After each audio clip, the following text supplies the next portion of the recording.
So without further ado, I'll just go to the overview slide. One slide further, please. With this slide, I would hand over now to my colleague Johnson from Partners in Food Solution, who will just guide you through all of the group work that has been done and moderate the discussion from here on. Thanks a lot. Thank you, Jan, and good morning, everyone. My name is Johnson Kirago. As Bernard has mentioned, I work with Partners in Food Solutions as the Regional Program Director for East Africa.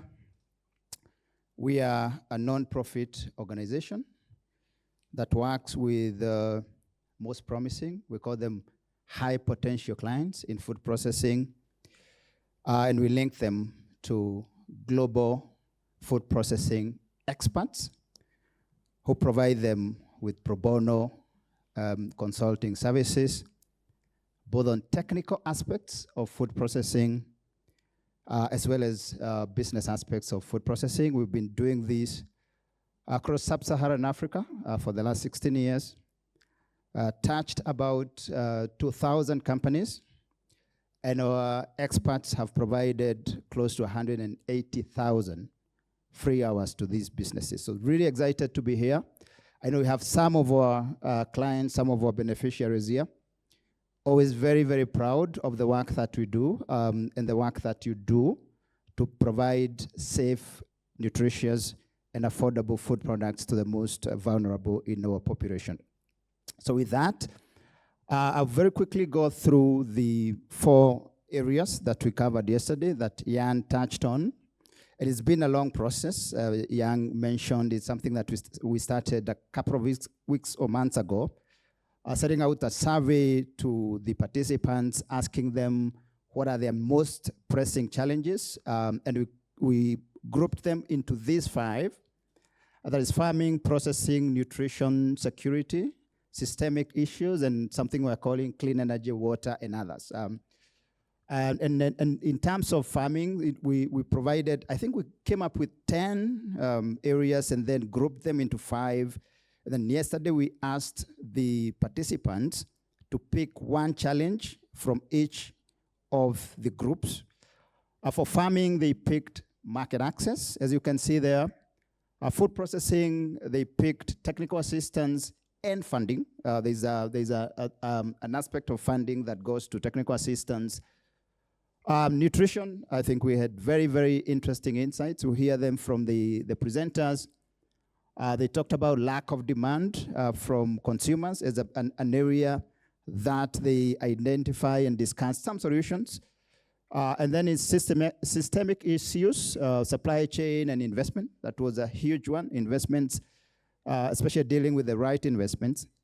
And then finally, and we've lost the presentation on clean energy and others, there is a social aspect and environmental aspects and dimensions, in addition to businesses chasing profits, which is one of the key dimensions of operating businesses anyway.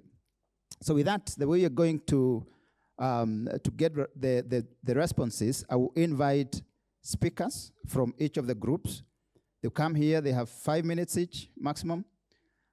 Introduce yourself, say something about your organization, and then we will, you take us through the solutions that you team members came up with. And depending on time, we will also be giving our audience an opportunity to make comments and possibly contributions. With that, it's my pleasure to invite Geoffrey from Group 1. That's a group that talked about the challenges and solutions in farming. Welcome.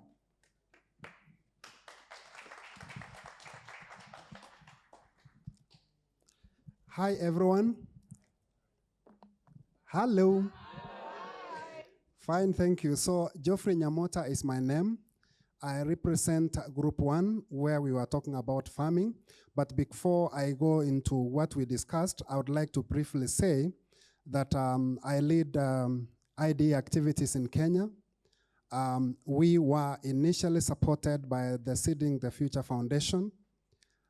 When Dr. Bernhard was talking here yesterday about seeding the seed, he indeed, through his family foundation, supported an organization in Kenya called Bountyfield International, where we were working with rural entrepreneurs to provide post-harvest services to farmers in various villages. He's been to Kenya and visited a couple of those entrepreneurs and farmers. And indeed, the growth from the small seed to the greater tree continues to grow. And so just for your information, that we've benefited from that, and we inspire you to also think in that direction. Thank you, Dr. Bernard. So in terms of, you are free to clap the way you wanted to clap. Yes, and I join you in doing that. Thank you. So Group 1 looked at challenges and then, of course, solutions on limited access to markets or limited market access, and we enumerated a number of solutions. But before I talk about these solutions, we are looking at market access from the inputs perspective and from the market perspective for commodities that have been produced. And so to kind of propose the kind of solutions that we talked about yesterday, one of them we talked about being able to leverage technology. And in this context, we looked at aspects to do with social media, the use of Facebook, WhatsApp for business, TikTok, Telegram, and all those, to actually create content that would reach farmers and it would also reach the market so that connections happen. And so in that context, as a Group 1, we were actually able to identify this particular opportunity, which we have used, like in my organization and others who are in the group are talking about. We've used Facebook and we've seen tremendous results. And so that was the first point. The second point, we talked about diversification of farm products, because if farmers are dealing with just one product and the market collapses, you can understand income streams will have a challenge. And so that is one other aspect that we also talked about. The third point that we talked about was promotion of market-led production of commodities. Like, for instance, you are producing avocado for the European Union market, understanding what the market requires, when it requires it, what volumes, what quality, and all those aspects. So that was an aspect that we discussed and agreed that if it's addressed, it will make a difference to because consumers will actually get the products from the producers. The other aspect that we talked about was the use of farm-gate agents. In Kenya, we have organizations that are using village-based advisors who help farmers access inputs and information and also connect them with the markets. And this has worked quite well elsewhere. The other aspect that we want to finish with is being able to open new markets, especially what I've talked about through certification, through Global GLAP, and other certification systems like organic and the like. And more important, being able to build strategic partnerships. If you are here today, make sure you connect with another so that as you work together, we're able to address these issues now and into the future. With those remarks, I want to thank you.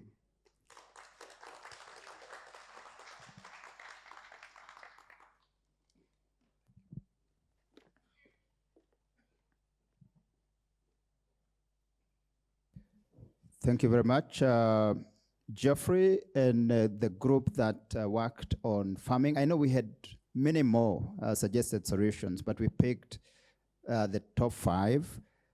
At this point in time, I would like to give 1 or 2 people from the audience for any quick additions in terms of solutions that they have seen work or any comments. So 2 people very quickly so that we move to the next one. Anyone?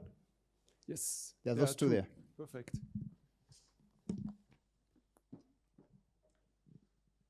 My name is Thomas from the European Forest Institute. A comment on the solutions that I saw in the previous slide. I didn't see clearly the role of the government.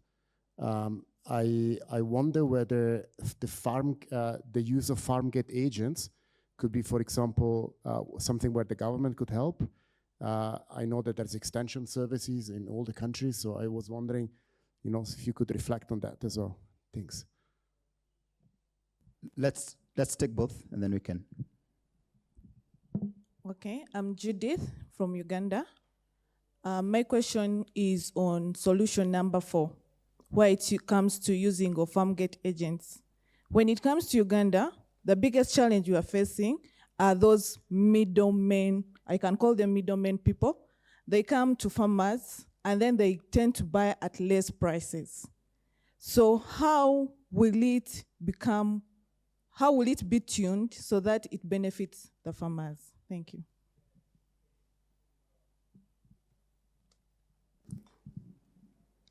Let me just comment on those, and then one on the role of government. We have that in the presentation on systemic issues, so we'll get that. On the middlemen, I can say the solution that tackles that is having that, number one, leveraging technology so that there is openness. And I think there's the other group that discussed that there's openness and the farmers know what are the prevailing prices in the market. And by the way, I think the food system is shifting from calling them brokers. I'm happy you're calling them middlemen because they have a role to play. I think the thing is removing the information asymmetry, where the farmer knows these are the prevailing prices in the marketplace, and they are able to bargain for the best prices. I had said we'll give only only 2 opportunities, but I think there's this gentleman. If we could quickly get a comment from him, and then after that he's here. After that we go to group 2. Herbert in processing, please be ready once we're done with this. Thank you so much. My name is Brian from the International Rescue Committee. I know the theme of this session is the power of many, and I'm wondering how that features in these solutions in terms of collective action to facilitate market access, where we know that most of these are small players, and whether there is value in coming together to aggregate and be able to access the markets. Thank you. The organizations represented in this meeting have connections to very, very many smallholder farmers and other players in the ecosystem, and that's why we sought for contributions and challenges and solutions from them. And I mean, these are the change agents. It's not just for the individual organizations, but we are hoping that this will have the ripple effect, the organization. I'm sure there are processors here who are working with thousands of smallholder farmers, but how can they leverage the know-how that they get from the many other organizations so that they sort of be the catalysts for the systemic change in the food system? So thanks, that's a great question, and that's really appreciated. With that, Herbert? I think we should clap to the contributors as well.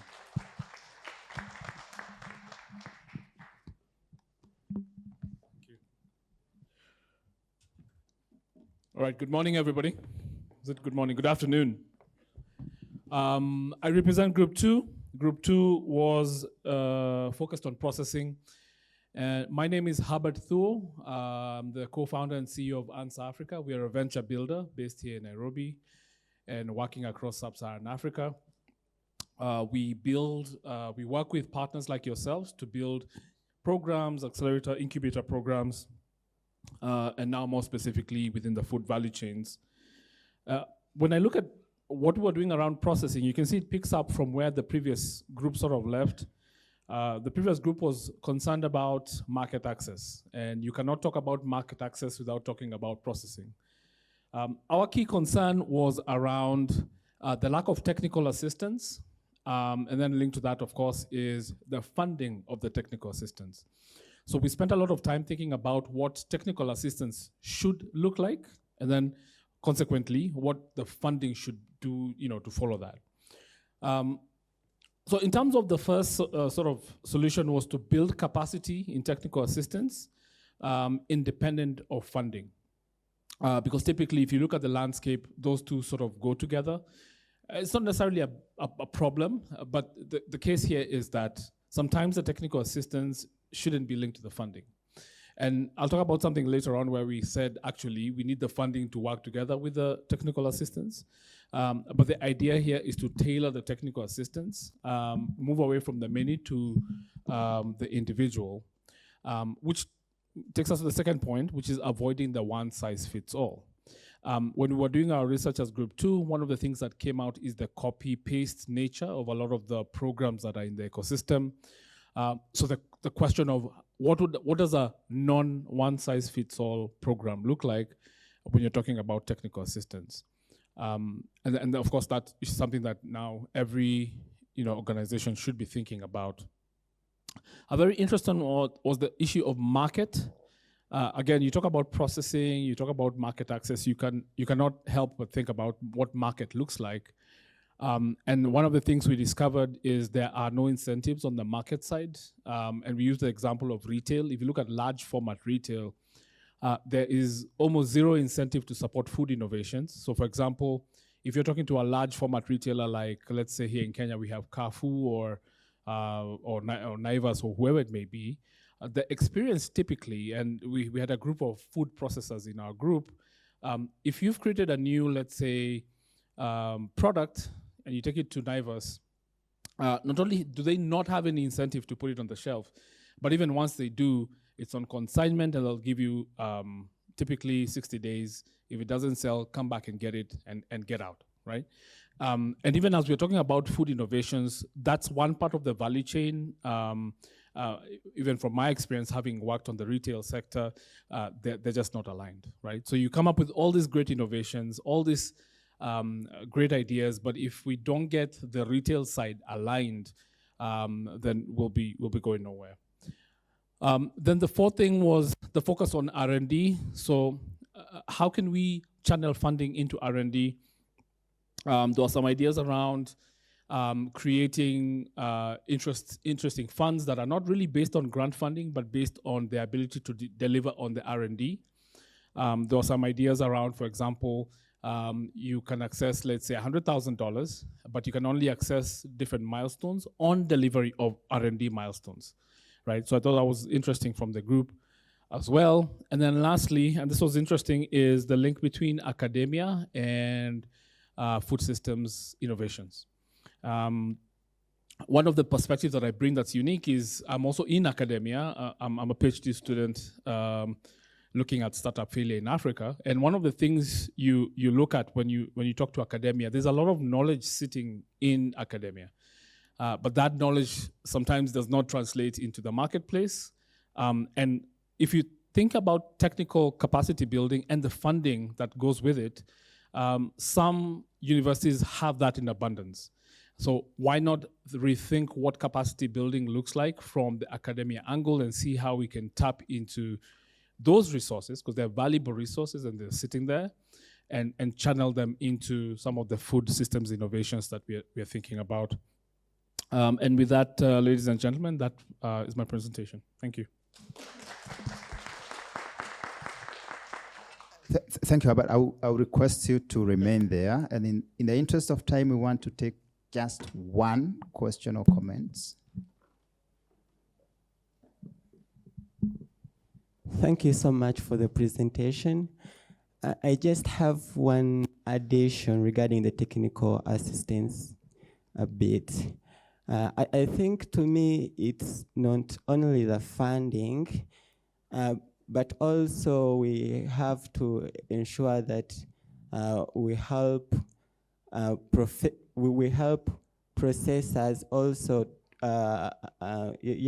innovate around ways or methods of extending the shelf life of their food products, so that we try and minimize food loss and waste.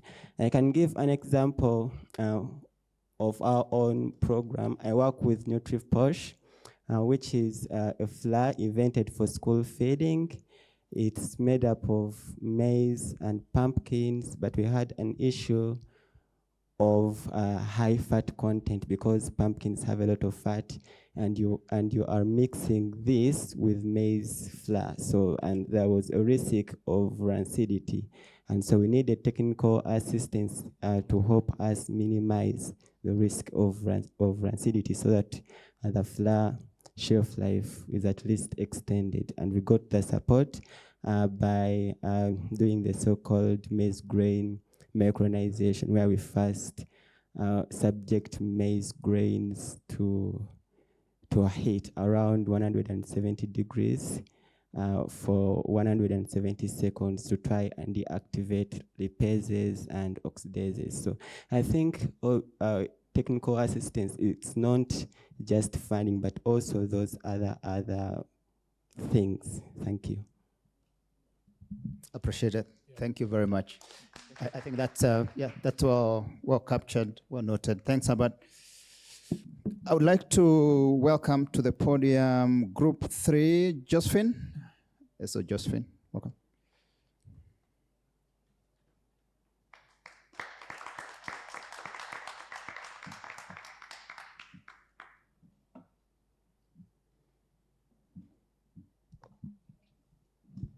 Thank you. Good afternoon, everyone. My name is Josephine Thome. I'm working for Vetunga Hilfe, there. WHH, where our vision is for a world without hunger. WHH is an international organization. We are working in 36 countries with the aim of improving food security and nutrition for the communities. We are here in Kenya. I'm working with WHH Kenya, and it's one of the countries where our aim is to make sure that communities, everyone is enjoying nutritious foods, nutritious commodities. Our challenge and solution looked into nutrition security. And our challenge was lack of demand by consumers due to lack of awareness and established behavior. As I've mentioned, there are solutions to that. We've seen them work. And one of it is promote technology and innovation to make nutritious foods more appealing and accessible. Technology and innovation. This is our role. And this will make sure that comments like, I don't cook beans because they take too long to cook, are addressed. Because we know very well beans are nutritious, but if they are taking too long to cook, and I'm living, for example, in Nairobi, where I only have 30 minutes to make my meal or my family meal, I don't want to cook beans. So the role of technology and innovation to make sure that the demand is addressed. The other issue is on cultures. Culture is how we've grown up, it's where we are living. And there are some things we are doing because they have been done like that. My community does not eat fish. And they will even tell you, fish doesn't smell good. So what do we do? Because we know fish is nutritious. We need to do the right thing, combine technology and innovation, make sure that it's not smelling, but also make sure that we are developing recipes and packaging that align with local cultures, tastes, and conduct community food testing to better understand the preferences. Let's contextualize.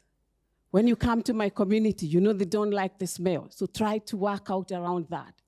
When you go to another community, they'll tell you they don't like the small ones because they are looking at them. Let's try to work around that and also come up with recipes that shows them how to prepare those nutritious foods. The third solution was create region-specific cookbooks and partner with influencers to raise awareness of nutritious eating habits through social media and traditional media channels. This is awareness. At the moment, we are talking about WhatsApp, Facebook, X, and all these media channels that can allow us to create awareness on these nutritious foods. Some of these foods are in our environment, but we don't know them. They are there, they are local, they are locally available. People do not know what they have. So we need to also help the people to appreciate them. Get the people to taste those foods. I got my mother to taste fish, and she liked it later on. So let's try to get people, communities to taste them, give them these cookbooks that allow them to see how they are prepared, because if they do it wrongly, then they'll say it doesn't work. So let's do all that which creates awareness to the people. And remember the influencers, they're very critical. In Kenya, we know the team called the Gen Zs. They are a big team of influencers. They are very critical in helping us to spread the word on nutritious foods. And someone talked about where is the government, where is everyone else is there, but where is the government? For us, within the solutions, we believe that we need to advocate for policy reforms to promote nutrition security and establish also consumer interest groups to drive demand for nutritious foods. The policy reforms must be there. There are things that our governments are doing that are going against the nutrition, the communities accessing or even growing those nutritious foods. So we need to look into advocacy and the policy reforms. I will tell you, again, I come back to Kenya. At the moment, we know even the young children are now being taught about nutritious foods in the primary school levels. Those are the kind of reforms we want to see happening to encourage and to create the demand for nutritious foods. Do not forget the consumer interest groups. When I mentioned the media is good, but it's also spreading information that is unknown. So we need consumer interest groups that helps to package information in the correct way, that helps to make sure that the products that we are seeing in the markets are packaged properly and they contain that which is written on the labels. Otherwise, thank you very much, and that's the presentation from Group 3. Thank you, Josephine. Just remain there. Let's see whether there is this 1, 2. I will take the 2.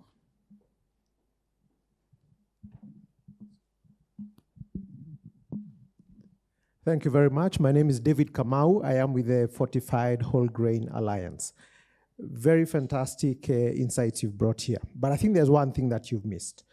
Before you start working on addressing lack of demand, you need to understand the reasons why consumers are not consuming.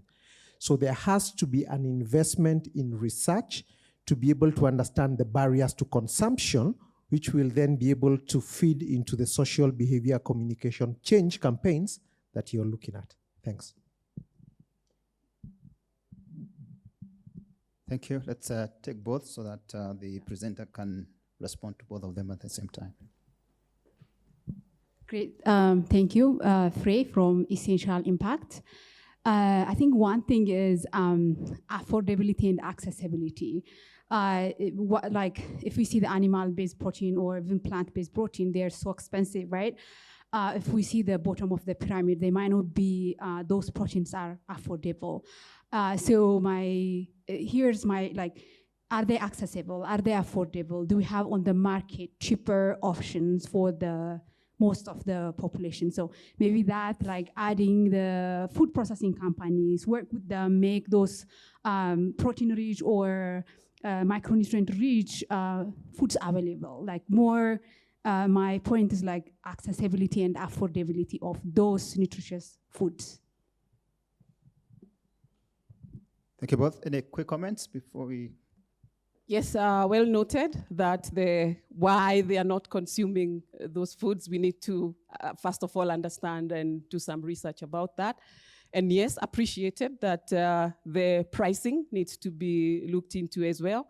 And I think there are quick wins around that. Although we say pricing sometimes does make someone not go for nutritious products. But again, we've also seen cases where with that awareness and what the, consuming nutritious foods will do to you and your family, then again, the explanation allows the families to also be able to spend a little bit more on the nutritious commodities. But there are also quick wins. I think I still go back to the reference of Kenya, where we are working on the biofortification of, let's say, like our common food here, ugali. We call it ugali. It's a pure maize. But again, we've seen the government helping us with the policy reforms and allowing it to, have a little bit like vitamin A or biofortified maize meal that also works around getting the communities to access nutritious foods, but still within affordable pricing. Thank you.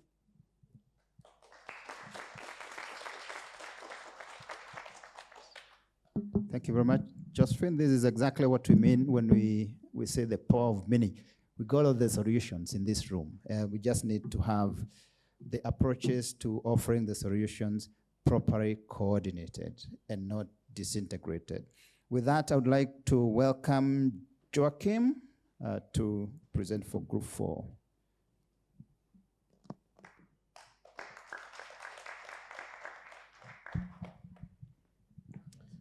Good afternoon, everyone. My name is Joachim Ewechu. I work with a company called Shona. We guide back and connect entrepreneurs, helping them build responsible businesses. We're currently implementing a few strategic partnerships that are helping entrepreneurs that are building businesses that are contributing to a sustainable food system in the region. I'm representing Group 4, where we're working on the issue, systemic issues in food systems, or SMEs, and we focused on the problem, lack of well-established supply chains and investments into infrastructure. So we had a few solutions that we've summarized here today that my colleagues were able to contribute. So the first one was around providing low-cost technologies to improve supply and value chains. So for example, when you think about things like cold storage and processing facilities. Also, while I think in the group we noticed that a lot of processing companies are actually based in the cities, when a lot of the smaller farmers are based in the rural areas. So how do we incentivize these processing companies to set up in the rural areas closer to farmers to shorten those supply chains? The second idea that we discussed was around encouraging public-private partnerships between the private sector and governments to improve value chain linkages. I think the private sector has a role to play, and if partnered with government, they could invest in infrastructure, in roads, in electricity generation and distribution that could help improve these value chain linkages. The third idea, closely related to the second, was around improving rural infrastructure to facilitate better connectivity and supply chain management. So things like roads, electricity that are really important for processing, but also for connecting farmers to markets. And then the fourth, which was related to government, I think our group recognized that you have the national government, and then you have the local government. You have the local governments. The national governments are not good at implementing. The local governments are better. So how do you empower the local governments to implement government policy? But also, how do you? I think there was a point that there's a lot of good policies that are being created at the continental level, at the national level, but some of the challenges are around awareness of these policies. So how do you empower the local government to be aware of some of these policies that are being created, and then how do you empower them to implement them as well? And then lastly, because there was a reflection that smallholder farmers are usually dispersed in rural areas, and so the challenge of being able to aggregate from them, there's a big challenge in being able to aggregate from them. And so there was an idea of how do we support smallholder farmers to self-organize themselves into structures that have been proven to work, like cooperatives, so that you're able to collectively aggregate them, and it makes it easier to be able to source from them their produce. Thank you very much. Thank you very much. Joachim, quick comment or addition? We're trying to do a marathon. In Kenya, we marathoners. Any quick comment or addition? Thank you. Very, very well done. And with that, I will invite the last presenter, Paul Sake, who was also doubling up as a photographer.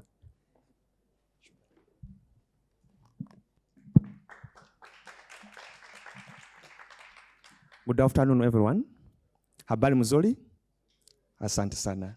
My name is Paul Zake, and I'm co-founder and as well managing director, AgriShare Uganda Limited. At AgriShare, we enable farmers to access key agricultural equipment and resources digitally.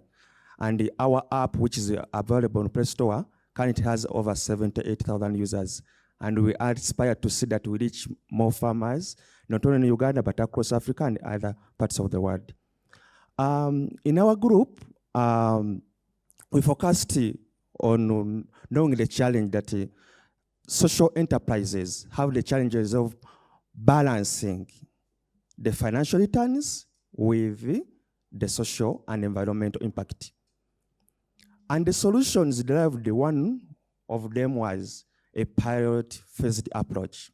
And with this one, it was known that as a social business, first thing is survival. So we said, okay, as a solution, businesses need to see that in the starting phases, they get as much financial returns as possible. Then later on, gradually, also go on expanding towards focusing towards achieving the social and environmental impact as much as possible. But also we understood that the thing of balancing social and environmental impact with the financial returns is not just like they are constant. It's a dynamic thing. It changes across the different levels of the business. When you are starting, when you are a startup, when you are scaling up, when you are in one country, depending on the product, it varies. So those dynamics should be put in place. Then the second solution, it was knowing people who are in business, they know that there are those high value customers and low value customers. If you have ever gone to a shop and then look at you like this, then look to another customer, you know your category. Businesses tend to focus on high value customers, sometimes ignore the low value customers. So as a social enterprise, it says, okay, in aspiration to balance the profitability in regards to the business, there's a need to balance both sides, the high value customers and the low value customers. That's, for example, if there are farmers, the medium scale farmers, large scale farmers, but as well the smaller farmers, that's mixing those categories all across, so as to achieve the balance between the social, environmental impact with the financial returns. The third one, and this one was very interesting because the case scenario was that many social impact businesses, they say, we are making impact. But when you ask, what impact are you making? Like, you see, we are achieving poverty reduction. How? What are the numbers? We are fundraising to see that we are measure those impact. Yeah? So you see the challenge that social enterprises, they're not measuring the impact. So without knowing what impact is being made, it means that enterprise is not actually having a social impact. Yeah? So what we said, there is a need for enterprises to set targets on what impact to be achieved or what outcomes to be tracked, then also aspire towards achieving them, but also being realistic. On the realism in regards to social businesses, it was the aspect that sometimes growth might not be so swift because you have to balance the social and environmental impact, though it's possible. But be real, if you be real and practical, basing on the data and as well on various aspects. Then the last one, it was more on the investors. We said we all know that there is investment process. He wants me to conclude, yeah? He was moving to another slide. Okay. So we know that as much as possible, in regards to fundraising or getting investments, there is a need to encourage proper investment practices. It's more like the way if you are selling this table and the social entrepreneur comes and say, we are getting 20% profit from this table. Then the impact investor will say, we want to make a much impact. Now each table will get 30%. That means the business will be making a loss. That's not even a social impact investor. So we need a proper guidelines. We need to streamline. We need to identify. We need proper practices in regards to who is there as a social impact investor and as well investment practices.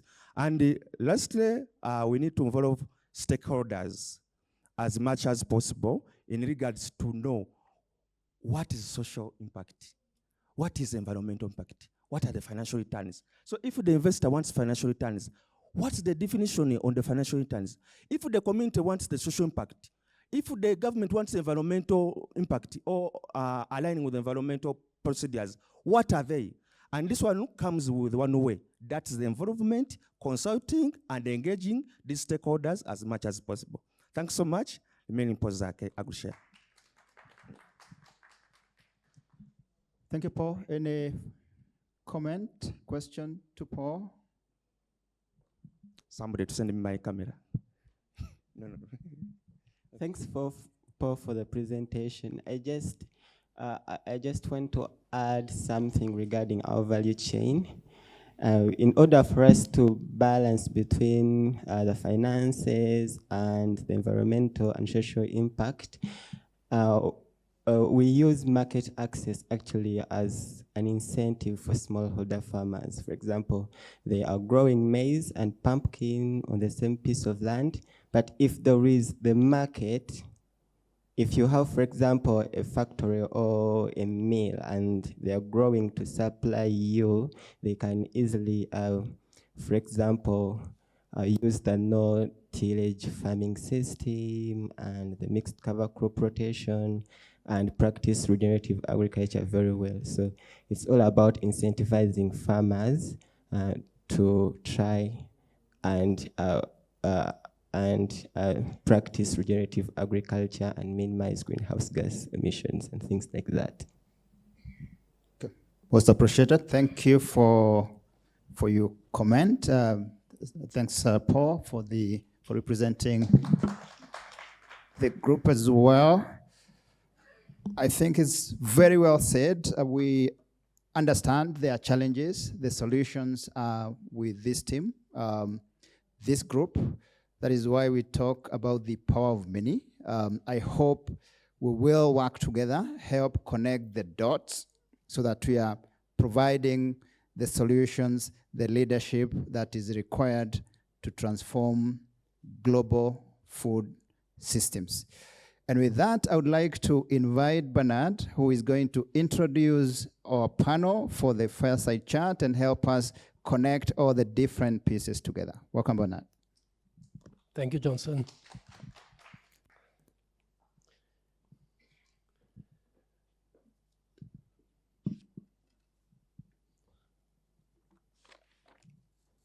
I need my right manuscript.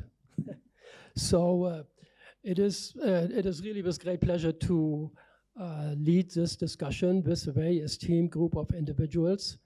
Most of them, or all of them, don't really need an introduction, but in Germany, we say, or internationally, we say everybody deserves a good introduction.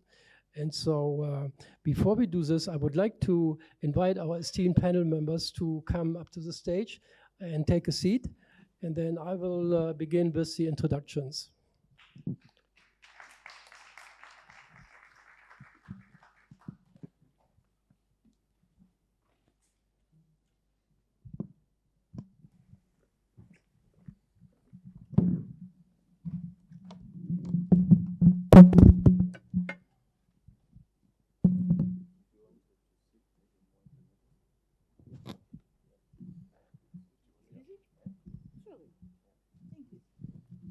Okay, great. I would like to start with Ambassador Ertharin Cousin.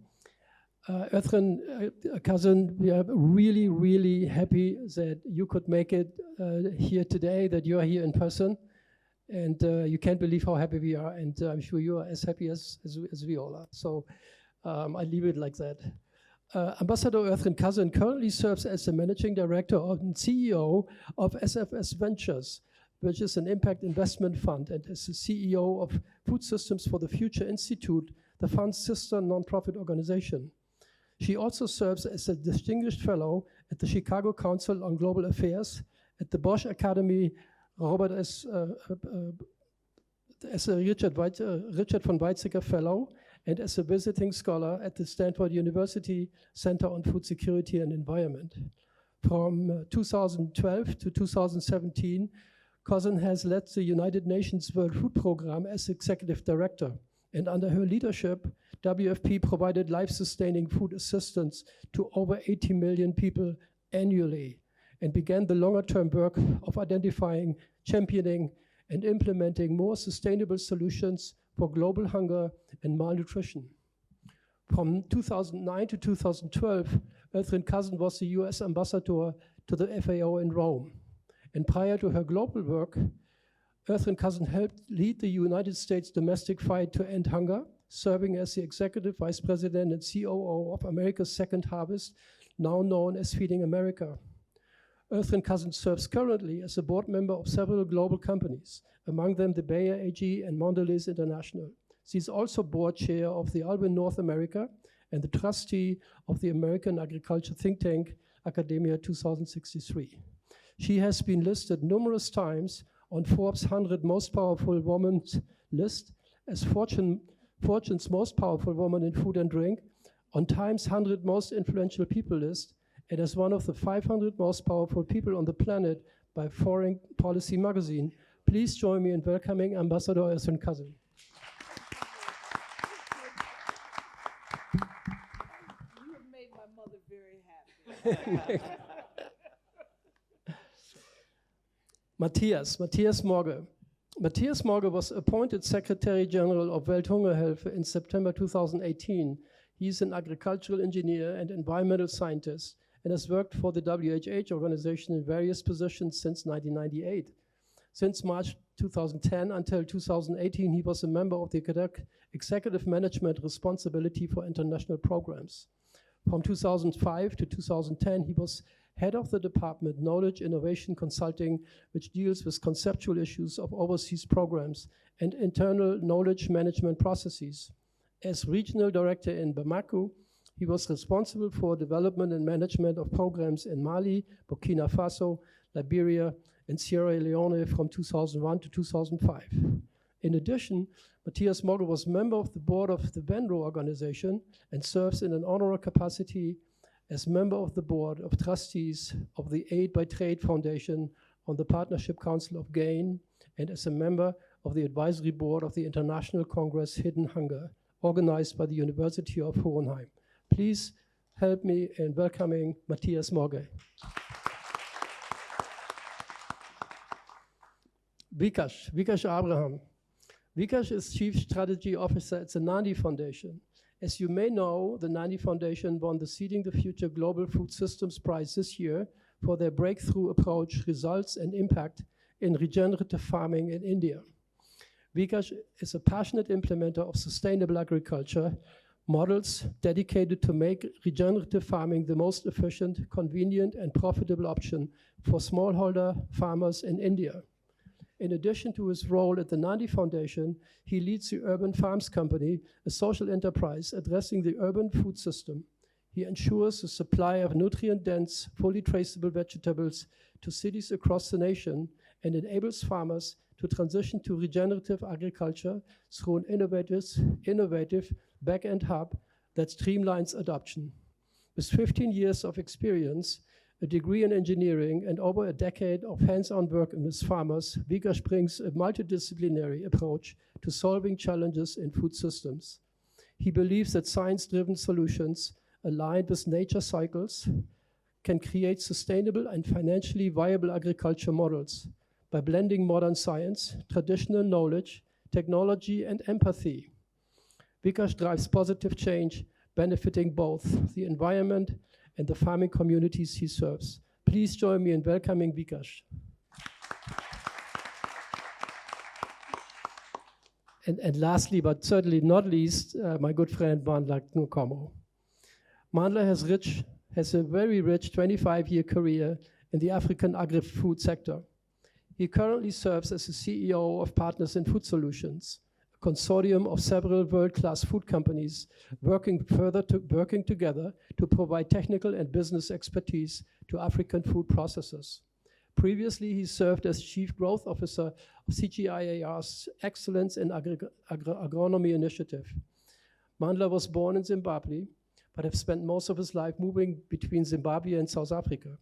After studying biochemistry and food science in college, he started out working in agriculture production, where he helped farmers solve challenges like access to market, finance, and lack of technical know-how. He has also experience in the food processing space, including running a small dairy factory. Mandla has previously worked with the international organization TechnoServe and Solidaridad. All of these professional stations, in his words, have given him a good perspective of how the entire food sector functions and intersects. He has a strong belief in the potential of the African continent and its people, and is committed to contributing to transitioning the food and agriculture space to a point where it is sustainable, supports livelihood, and provides safe, healthy, and nutritious food for its people. Please join me in welcoming Mandla.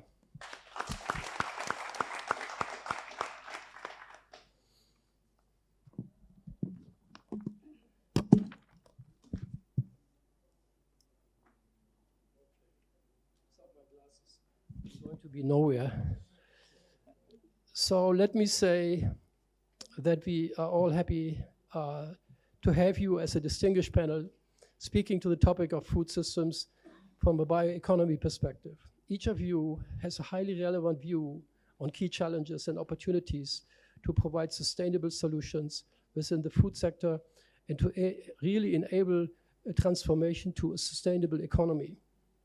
And according to the FAO, the last GBS communiqué, bioeconomy is the production, utilization, conservation, and regeneration of biological resources, including knowledge, science, technology, to provide sustainable solutions within and across all economic sectors and enable a transformation to a sustainable economy.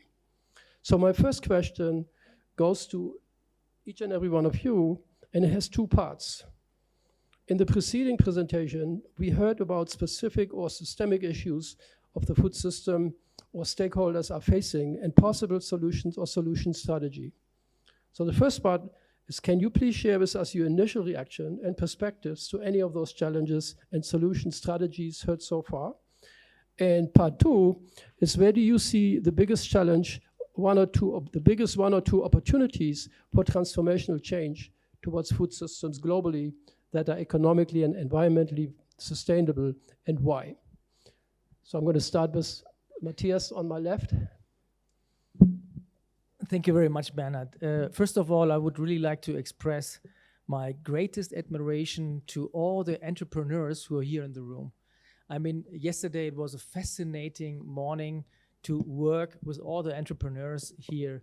And I'm really glad that we, the organizers, have the possibility to support and are invested ourselves in these businesses. This is so strong and so great, and we really have to appreciate that.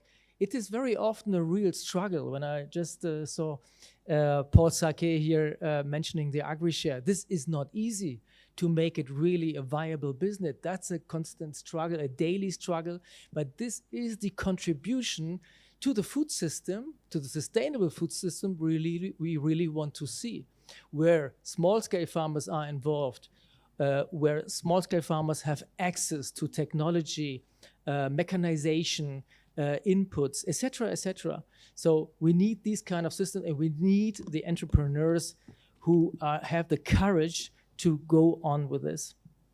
I just would like to make another additional point. Joachim from Shona just mentioned the importance of an enabling environment. And I think we need government. We need government here, and government has to stand up for its responsibility also translate the good policies which are, for example, concluded at AU level, put into CAADP, the Common Agricultural Program in Africa. But this has to be translated to the ground, to the national context, to the local context. So this is a big, big task, I think, for government, also for other players, of course, to have in the end a conducive environment for the small and medium enterprises. Thank you. Thank you, Matthias. Well, let me just pick up. First of all, let me thank Bernard for organizing this session and for his investment in not just the work that has gone on over the past 2 days, but his continuous investment in these issues on the continent. I'm sorry, my voice is beginning to lose my voice. Something about sleeping on an airplane and getting up and doing this. So thank you, Bernard, and thank you. And FSF is also one of those grand prize winners of the solutions. I will not spend time talking about that. I'm happy to discuss our Black Soldier Fly Larvae facility with anyone who's interested after this session. But now let me go specifically to the question that you posed, Bernard. And I want to pick up where you left off on government very quickly, because that wasn't one of the 2 points I wanted to raise. But I fear that on the continent, government is beginning to deprioritize the food systems transformation for financial and policy commitments. We've seen it now with CAADP, where the commitment of 10% by every government as part of CAADP to 10% budget investment in agriculture and food systems that CAADP represented, we're now walking back from that commitment. So that should be concerning to all of us in this space. The 2 points I wanted to specifically speak about, though, thank you very much. First, on the issue of finance.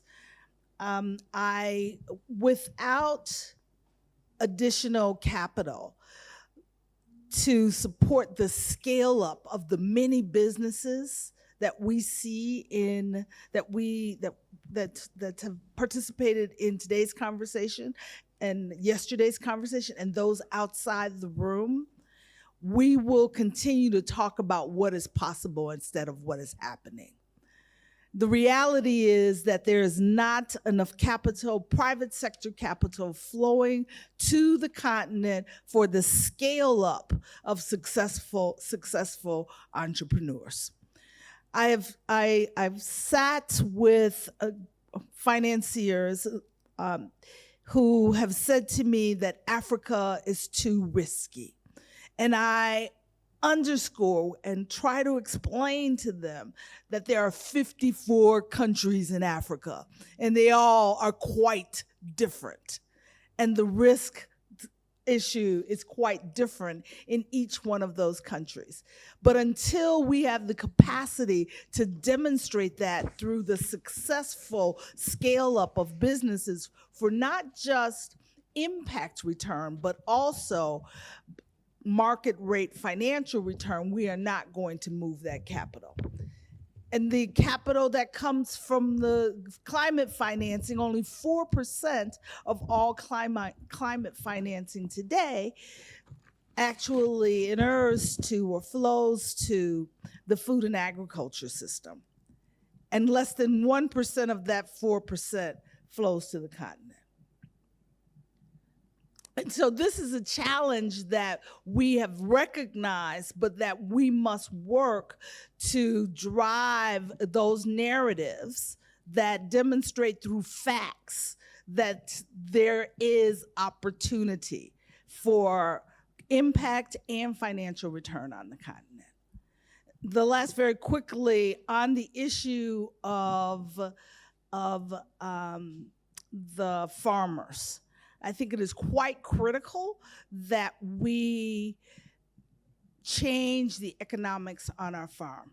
We must include agriculture, farmers on the continent in the climate, not just in performing climate smart agriculture, but as we move to creating carbon markets, whether they are for insets or offsets, that farmers, African farmers, are part of that economic stream, to ensure that farmers are receiving income not just for what they grow and how much they grow, but also for how they grow it. And that is work that is happening across the globe now, and we need to ensure that African agriculture leaders have seats at that table so that we can, as policies are developed, that those policies will provide access to that capital.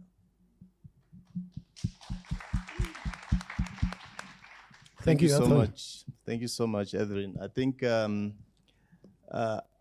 first of all, I'd like to start by congratulating the teams that spent half of yesterday actually deliberating on these important topics. And just connecting it with your, keynote address this morning, we really need to realize that there's a sense of urgency around the issues that I think the groups were trying to resolve, almost all of them. And therefore, we really need to have a mindset change around continuously discussing and not moving beyond creating nice catalogs of challenges and solutions to where we are moving to piloting solutions in practical terms. I think one of the groups actually made that point. The reason why this is urgent, I think, is if you look at the data, especially population data, and some of the projections that are being made, I recently took a bit of time to study what those that know this space better than I do are saying the world would look like by 2100. The world will be African by 2100. Africa is the only continent that is projected to continue to grow its population all the way to 2100, to a point where I think 4 out of every 10 human beings will probably be African. So therefore, these conversations we're having about a bioeconomy-based transition in the food system is urgent. Not only is it urgent, it's important. It's important because a lot of people will depend on us getting it right. So when I listen to the solutions that a lot of you put together, I get very encouraged because there are common themes that are coming through in all of what the folk that spoke actually presented. The first one is a recognition that technology right now allows us to do things that we were not able to do before. Almost all the groups had a technology aspect as part of the solution. However, I think the challenge that we face is that often we want to follow the straight line path and not the exponential part. And because we're in Kenya, we have to recognize the power that technology can have to result in exponential change. We've seen it in mobile telephony, in mobile money here in Kenya.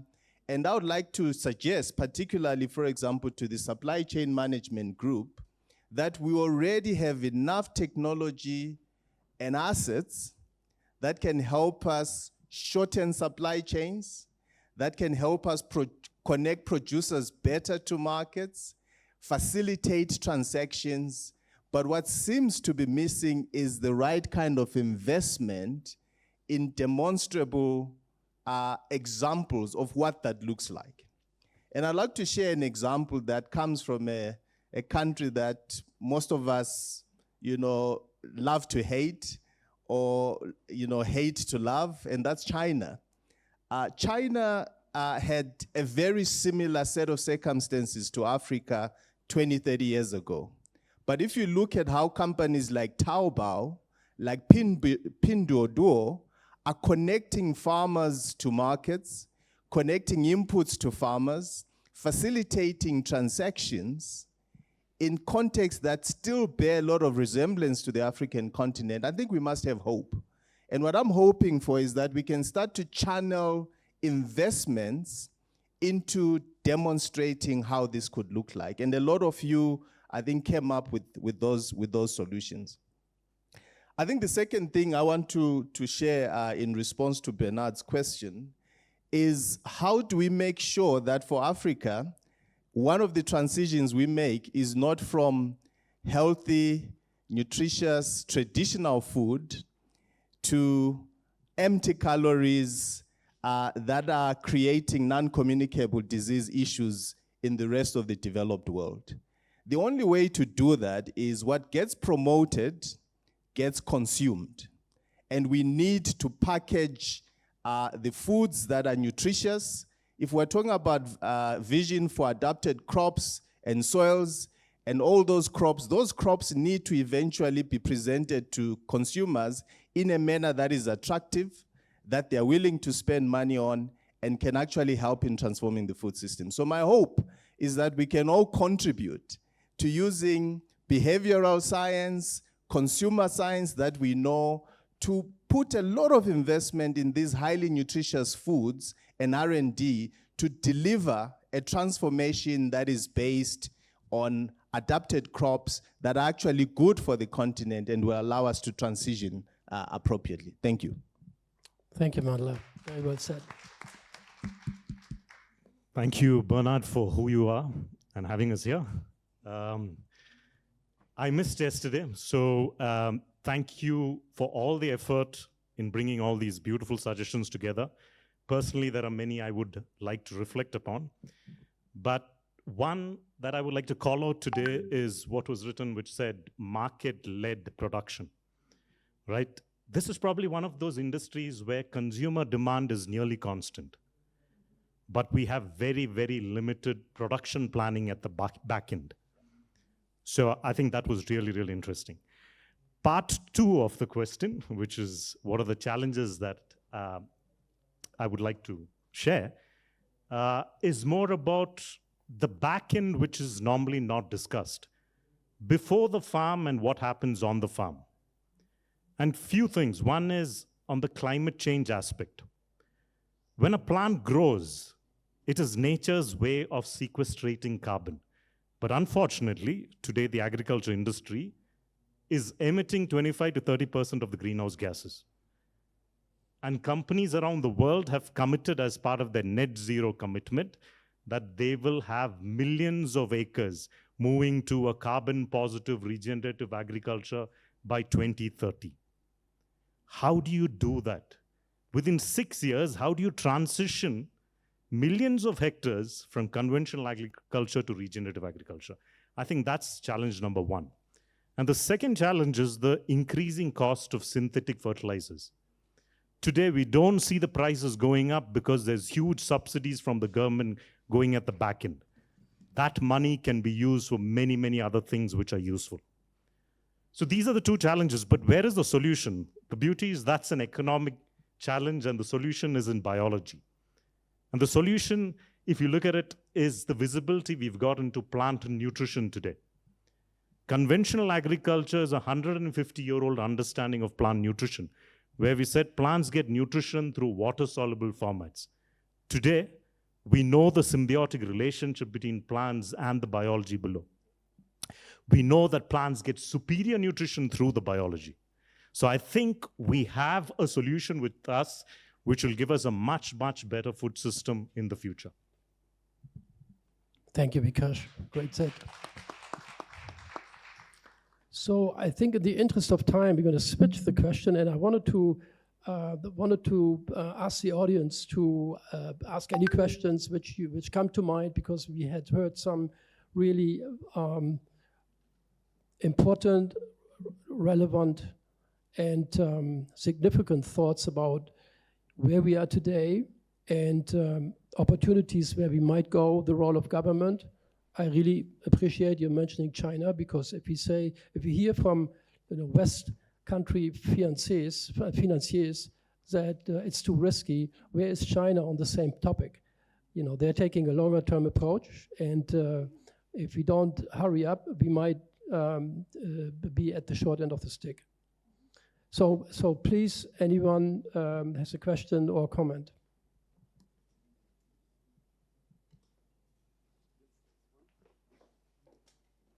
Hello, yes. Great. My question is related with startup, small startup companies. I know government, NGOs, all others there, but I believe some of the solutions needs more companies, like startup companies. And I don't see that much like incubators or R&D engines, especially in this part of the world. So I want to hear from the speakers if there is any thought about the encouraging or supporting. I know like doing R&D is a lot of risk, but if there is any solution to do more R&D to de-risk the scale up of any commercial work, that kind of initiative. Go ahead, please. Yeah, so PFS, as some of you know, we work in the space of working with those small companies and try to facilitate their access to technology and to implement it in their facilities. Our lived experience is that there is quite a lot of R&D that goes on in research institutes like the CGIAR, the university system across the continent. A lot of R&D is there, but because of the incentive structure, some of that R&D ends up only in published papers and not accessible to the potential end users. One of the challenges that even when it's visible and it's accessible is adopting technology is not free. There's a cost associated with it. So for small businesses that are barely just trying to procure raw materials, to then spend money on equipment, which is fit for purpose for what they are trying to produce as a product, is often a step too far. So you're absolutely right. There is need for targeted financing around equipment. And our experience as PFS is that where we have helped to facilitate funding for that technology adoption or equipment finance, the businesses have actually had almost like a hockey stick growth, because all of a sudden they had access to the equipment, and over time they're able to pay for the use of that equipment with appropriate finance. So you're absolutely right. We need to crowd in finance to help that technology adoption and transition. You said it. Anyone else? I think R&D plays a big role. There is a colleague here, the managing director of the toothpick company, which has developed a bioherbicide against striga. Striga is a parasite weed known throughout many, many countries. And here, R&D plays a huge role, yeah? And we need very often a kind of accompanying R&D element for companies to grow and for companies to be sure that the product is really working, to ensure also that the farmers in the end have a product which is proven that it is effective. So I think research is really essential before, during, and probably also after a company has been established. Thank you very much. I just had gotten a signal that 4 minutes ago that we needed to vacate the room in 2 minutes, but we do have, we will take the question from this gentleman here. Thank you, panelists. I would want to bring our attention. I'm Ronald with the Agricultural Business Center in Zimbabwe, which is a social business. I would want to take our attention, draw back our attention to relevant participatory kind of policy formulations. Why? Looking at the group which I am mostly interested in, which is the rural poor farming households. If you look at most of the work that we do, they tend to be just recipients of what has been discussed up there, and there's very little in terms of their active participation in the development of the policy formulations, in the development of the systems that would come back to feed their families, in the development of the technologies that they would use and their relevance. If I am to take you to the current communication technologies, if you look at that group, most of them, they don't even have the smartphones where most of the communication technologies happen. And how do we expect them then to evolve and develop with the rest when they are not catered for at the primary kind of level? That's my question. Any thoughts, any comments? You're spot on. But I think that we have different levels of policy making.